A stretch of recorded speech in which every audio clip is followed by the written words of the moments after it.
The NHL 2023-24 season is officially over, and the Florida Panthers are the Stanley Cup champions for the first time in their franchise's history. But with the closing of a season comes the opening for a new prospect pool to join the league, and with the NHL 2024 draft right around the corner, I'm going to be giving you guys my top 10 picks for this year's draft. Now, I gave you guys a video a few months, I want to say, back, talking about my prospects and who I thought was going to go in top 10, but that was a while ago and a lot of things have changed. So this will be my final prediction for where I think these guys are going to go in this year's draft. And especially this is going to be a lot easier now that we know which teams are selecting at which pick. So if you guys have been enjoying the content lately, make sure you hit that subscribe button and like this video. It helps get this content to other people. And I just want to give you guys a quick thank you. This was my first full year of covering the NHL on YouTube, and the support has been insane. So here's to another season. Thank you guys for all of the love, and let's get right into this video.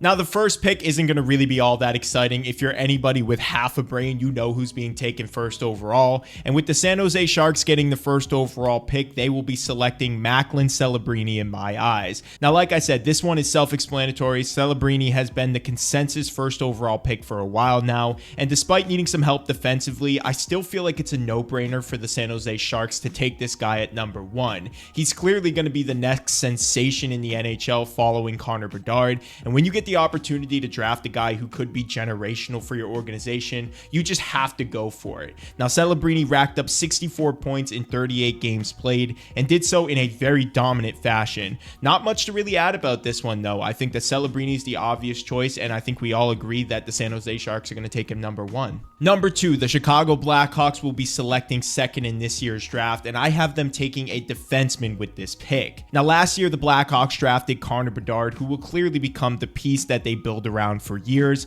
And while there are some nice forwards that they could draft to place around Connor, I think the best option for Chicago is going to be to build their blue line because their defense isn't exactly great. So in my draft, I have the Chicago Blackhawks selecting Levshunov, a right-handed defenseman who could really help build a bit more stability for that Blackhawks blue line. Levshunov is reportedly ready for the NHL, meaning he should be able to slot right into this Chicago team and get himself some development time as they continue to grow Connorbedard and other players. Levshunov had 35 points in 38 games played and should be able to become a solid, dynamic offense and defensive player for Chicago moving forward. And I think this is going to be a massive draft for them as they continue to rebuild and build with Connorbedard in mind. Up next, again, the Anaheim Ducks will not be selecting first overall, and there's a lot of changes coming to this organization, like a new logo and new jerseys. And what better way to ring this in than to select another player who could help you build for your future? Now, similarly to the Blackhawks, the Ducks have loaded up from previous draft years with a lot of offensive talent, meaning that this team should be targeting a defenseman in this year's draft. For the Anaheim Ducks, I have them selecting Anton Saleyev, a left shot defenseman who's 6'7" and built more around his defense than his offense. But don't get that twisted, he's still a fantastic offensive player and should be able to slot in perfectly with this Ducks team. The Ducks already have some young offensive-minded defensemen like Mintyukov and Zellweger, so drafting Saleyev should help round out their blue line a bit more and give them a more balanced roster than what they're currently running. With the Ducks having that insane forward group, this huge rebuild, and then drafting Saleyev, I think this team is going to be incredibly dangerous over the next 3 to 5 years, so keep an eye out on the Ducks, but I think this is the perfect player for them to select in this year's draft. Number 4, the Columbus Blue Jackets, again selecting high in the draft, and a lot of drama this past season with this team, with their coaches, and now the idea of them potentially trading Patrick Laine. Things aren't always going their way, but one thing we can talk about with the Blue Jackets is they have drafted some nice players over the past couple years. So for Columbus, it's a tricky organization to select a draft pick for, but I think their best route would be to select Caden Lindstrom.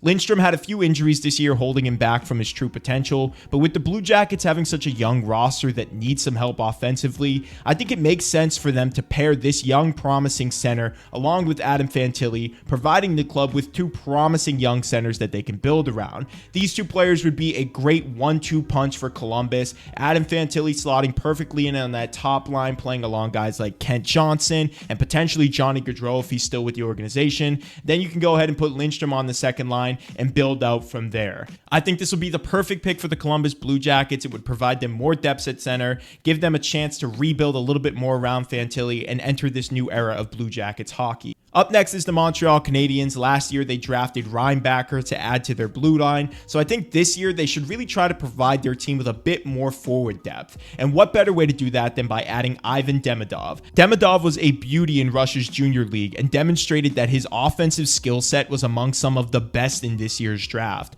Montreal has a few nice offensive pieces in Suzuki, Caulfield, and Slavkovsky, so adding Demidov would give them a ton of offensive depth with a promising future.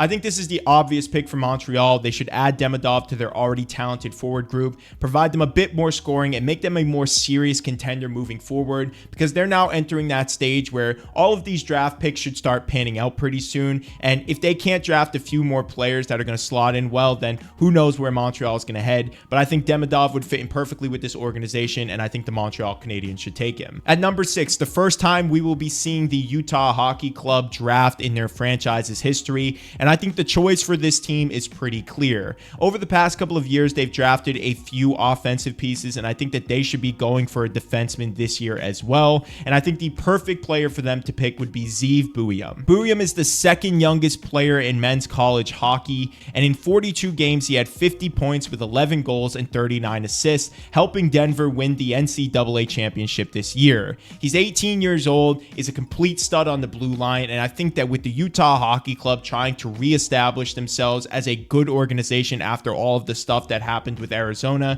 I think this is the perfect opportunity to get the new fan base excited, draft a stud young defenseman who has a lot of potential, slot him in with some of your nice pieces, and get yourself entering this new era of hockey as Utah. I think Buium is the clear choice for them in this draft. I know some people have him maybe 2 or 3 spots lower, but I'm a big fan of Buium, and I think he's going to be a stud in the NHL. Next up is the Ottawa Senators. They're taking number 7, and at one point, I thought they were going to lose this pick to the Boston Bruins for Allmark, but after that trade, they traded away the first round 25th overall pick to get Allmark, so Sens fans should be feeling pretty optimistic about their future. But for this draft, I have them taking Sam Dickinson with the 7th overall pick. Dickinson is a very elusive skater, and he's capable of playing big minutes, and a lot of people are saying that he's pretty much NHL ready right now. I don't know if that means that Ottawa's going to slot him in immediately. I mean, they have a ton of talent on their roster, so who knows? But for Dickinson, I think that Ottawa is the best place for him to land. The 18-year-old is very poised, he knows how to control a game, and will be a great plus to this Sens defensive line once he's added. I think this is a very clear choice for Ottawa. They just got themselves a new goalie, beef up your blue line, and try to make the playoffs this year, because you have a ton of talent right now, and I think adding to your defense is the one area that everyone thinks the Ottawa Senators needs to improve on. So adding a two-way guy like Dickinson is the perfect opportunity for you guys to try and involve yourself in this season's playoffs and get yourselves back into the mix of things. At number 8, after a bit of a disappointing season, the Seattle Kraken are back in the top 10 for the draft, and I think this year there's a pretty clear option for them to take. So with everyone else off the board, I think that they should draft Zane Parikh. We saw this kid, he was a great offensive force this year and led Ontario hockey defensemen with 96 points, 33 goals, and 63 assists. This was all done in 66 games, and he was voted as the top defenseman in the Canadian Hockey League. He's 18 years old, and a lot of people are comparing his talents to the likes of Erik Karlsson. And we all know Erik Karlsson's game. He's great offensively, but is still reliable defensively as well. I think for Seattle, this is a great pick because they're trying to add some defense to their team as well, and I feel like they're sort of lacking that star power that a lot of other organizations have. I still think that this team is capable of making the playoffs next year, but I do think adding a few more pieces to build for your future isn't going to be a bad idea. You have prospects like Shane Wright still coming up, and to add a guy like Parikh, who should be joining the NHL sooner rather than later, would allow you guys to get back in the mix of things and start building towards a more defined future rather than this middle of the pack, we're not sure where we're going type of vibe. I think this is the perfect pick for Seattle, and I think he would look great in that sweater. At number 9, the Calgary Flames are back in the top 10, and after a few bumpy years, losing Tkachuk, seeing him win a Stanley Cup, what better time for the organization than to hit that reset button and get yourself a new player? Well, in this draft, I have them taking a bit of a buzz guy, someone who I think a lot of their fans will be happy to select. All-time great player Jarome Iginla, his son is entering this draft, and I have the Calgary Flames selecting him. Tej Iginla is an elite offensive skill player. He's got a ton of talent, speed, quickness, and natural instincts that he clearly learned from his father. Now, talking about Tej just a little bit here, there's a lot to unpack. He helped Canada win the gold medal at the 2024 IIHF World Under-18 Championship championship and had 6 goals and 6 assists in 7 games played. He's 17. He's pretty versatile. He can play at center. He can play at wing, so you can kind of move him around the lineup. For Calgary, who knows what's going to happen next season, if Huberdeau, Kadri are going to step it up, or where this team's future is heading. But I do think to add a bit of excitement to the 2024-25 season, the Calgary Flames could not only add themselves a great, young, up-and-coming, promising center like Iginla,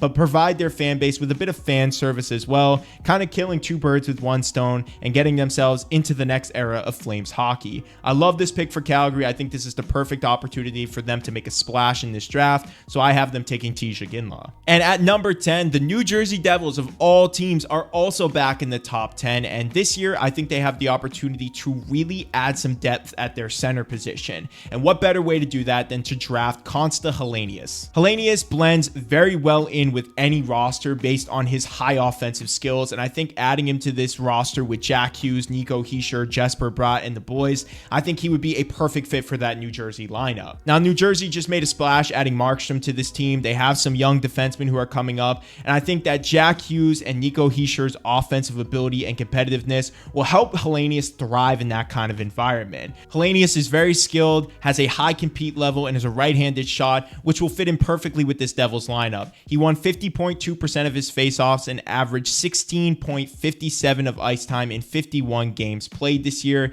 on Finland's top professional men's league. His comp professionally is Braden Point, who I think a lot of teams in the NHL would be very happy to add to their lineup. And with the Devils looking to swing back big next year, I think adding a guy like this to add into your developmental system and prepare even more for the future is a great play by the Devils, so I have them taking Konsta Helenius. But let me know what you guys think. Do you agree with my list? Do you like my top 10 picks? And what would you change about it if you don't agree? I also just again want to say thank you guys for an amazing 2023-24 NHL season. I'm super excited for the future and to bring you guys more content. So if you're still following along with the channel and you've been supporting me for a while, thank you from the bottom of my heart. I'll see you guys in the next one.